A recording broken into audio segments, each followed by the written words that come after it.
সত্যি মা যদি না চান ভক্তরা বোধহয় ওনার কাছে পৌঁছাতেই পারে না। আমি অনেকবার ভেবেছিলাম এই মা করুণাময়ীর মন্দিরে একবার আসবো মায়ের দর্শন করতে। আজ সেই সুযোগটা আমার হয়ে গেছে। Hello everyone, welcome to simply Elsa. আশা করি তোমরা সবাই ভালো আছো। আর চলো এখন আমার সাথে তোমরাও মা করুণাময়ীর দর্শনটা করবে। সবার আগে বলে দিই কিভাবে আসবে। করুণাময়ী মায়ের মন্দির কিন্তু হরিদেবপুরে। এখানে আসতে গেলে নিয়ারেস্ট মেট্রো হলো মহানায়ক উত্তম কুমার মেট্রো, যেটা টালিগঞ্জ মেট্রো। ওখানে নামতে হবে। বাসে করে আসলে তোমরা সোজা বাস স্টপে করুণাময়ী মায়ের মন্দির বললেই ওরা সামনেই মন্দিরের স্টপ পেয়ে যাবে। মেট্রো করে যারা আসছো তারা স্ট্রেট নামবে, নেমে একটা অটো ধরে মাথা পিছু ধরে রাখো 12 থেকে 15 টাকা নেবে, কি 10 টাকাও নিতে পারে। সোজা মায়ের মন্দিরের সামনে আসবে। আর যারা গাড়ি করে আসছো মায়ের মন্দিরে দেখবে উল্টো দিকেই বাস স্টপেজের লাগোয়া একটা সরু গলি চলে যাবে। সেই গলিতে তোমরা বিনা মূল্যে গাড়ি পার করতে পারবে। চলো এবার আমাদের সাথে তোমরাও করুণাময়ী মায়ের দর্শন তো করবেই, তাছাড়া প্রভু জগন্নাথ দেব, বলভদ্র, সুভদ্রা দেবী, সিদ্ধি বিনায়ক ও 12টি শিব মন্দির আছে। 6টি মায়ের বাঁ হাতের দিকে, 6টি ডান হাতে। তার সাথে কল্কি ভগবানের তো পাবেই দর্শন, ও শঙ্করমোচন বাবা বা হনুমানজিরও দর্শন পেয়ে যাবে। এইবার মন্দির খোলার টাইমিংটা আমি শেয়ার করে দিলাম, যেটা তোমরা পজ করে একটু দেখে নিও।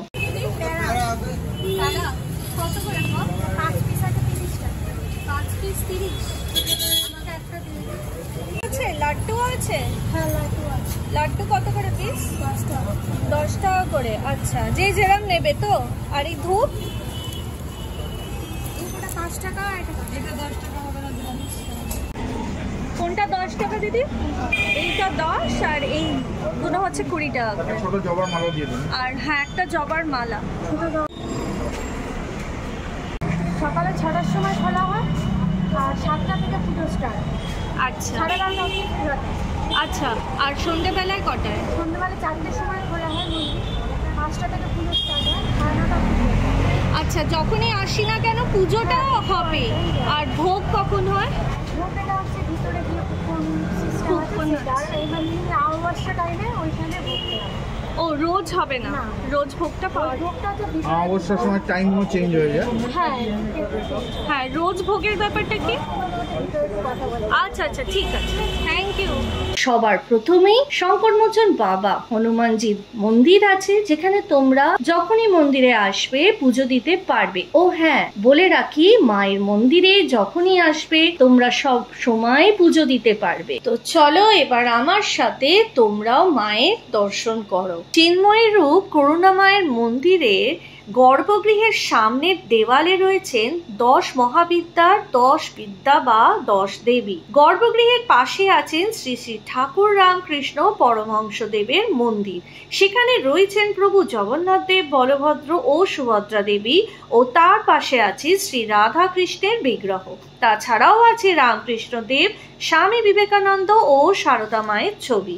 তোমাদের একটা ছোট্ট কথা বলে রাখি, মন্দিরের ভেতরে কোনো রকম ফটোগ্রাফি ভিডিওগ্রাফি অ্যালাউড নয়। বাইরে থেকেই তোমরা ছবিও তুলতে পারবে, ভিডিওগ্রাফিও করতে পারবে। আমিও তাই করলাম।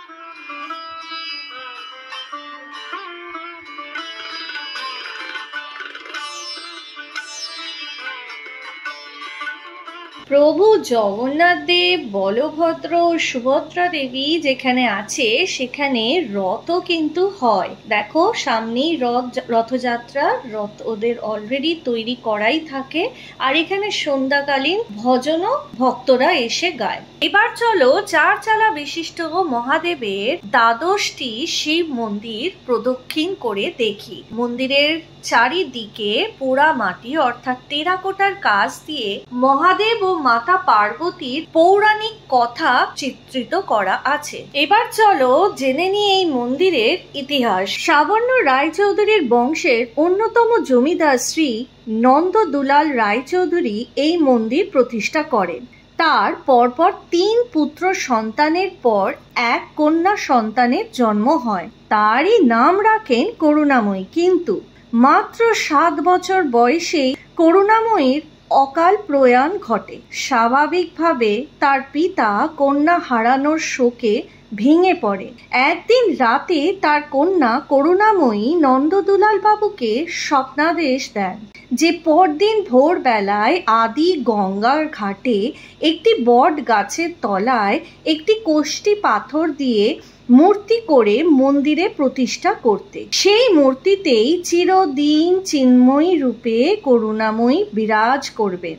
পরদিন প্রাতঃকালে সত্যি তিনি বটগাছের নিচে কোষ্ঠী পাথর পান এবং তা দিয়ে মায়ের বিগ্রহ তৈরি করেন। 1760 সালে কার্তিক মাসের অমাবস্যা তিথিতে প্রাণ প্রতিষ্ঠা করা হয় বিগ্রহের।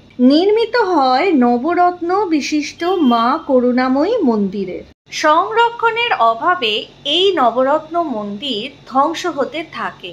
বর্তমানে আমরা এই যে মন্দিরটি দেখছি, এটি 1985 সালে পুনর্নির্মাণ করা হয়েছিল। মন্দিরের মাথার উপর রয়েছে ওম ও তার সামনে রয়েছে অনেকগুলি ছোট ছোট রত্ন।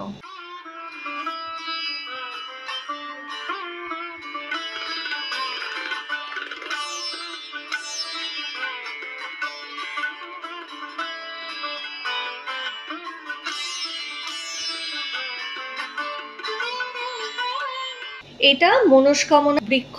মন্দিরে 9টা থেকে 10:30টার মধ্যে ভোগ প্রসাদের কুপন কাটতে হয়। 101 টাকা নিরামিষ ভোগ প্রসাদ পাওয়ার জন্য, আর কোনো কোনো দিনে আমিষ যদি ভোগ প্রসাদ হয় তাহলে 201 টাকার কুপন লাগে।